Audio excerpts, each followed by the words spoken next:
going back to the Smith Center. Gonna be checking out Once on This Island. Yeah, yeah.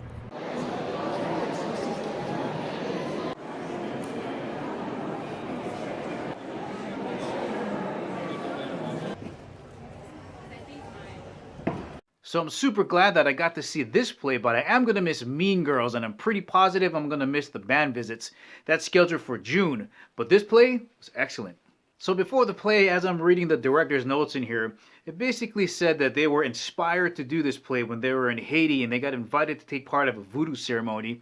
And I know a lot of people out there think, oh, voodoo, it's so scary, but it's just like any other religion. There's good and there's some dark stuff. But this story that they tell is part of that voodoo religion. Now, I personally did not like how this story ended. I'm not saying that I didn't like the story, I just didn't like the ending. And again, this is a Western point of view, right? It's how I view it. Perhaps in the Haiti point of view, it's a very admirable ending, but it just left a bitter taste in my mouth. I didn't like it. Now, it's got a lot of great elements. It's got the whole orphan gets adopted by parents. She grows up, kind of does the whole Romeo and Juliet thing, prays to some gods, and there's 4 of them in here. So there's a lot of good elements to the story. So this play checks all the boxes. It won the Tony for 2018 Best Play Revival. It's got a very compelling script and story, even though I didn't like the ending. It's got great music, great dance numbers, great set design, and really good lighting. Now let me tell you about the 3 things that I appreciated about this play. The first thing I want to talk about is the amount of space that they had to act in. So the way that the stage was set up with props, it really limited the amount of space that the actors could use. For example, on stage there was 2 areas where audience members were sitting. I think it was like stage left and to the rear. There was a trailer on stage. There was a little pool for the water god to come in and out of. And there was a tree on stage. So there was a lot of things going on. So the amount of space they could actually use was very small.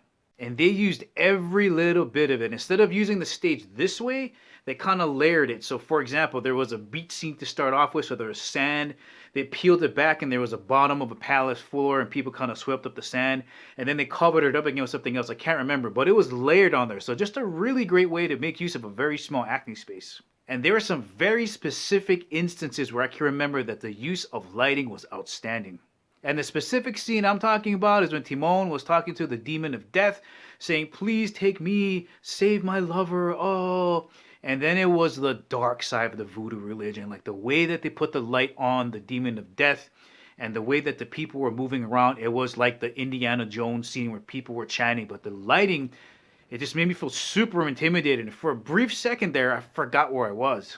And one of the greatest things I appreciate about this play is that it brings to light a culture that I don't know much about. And that's the best way to get to know a culture is through its stories and its legend. Now, I'm Hawaiian by ethnicity. I went to Hawaiian school.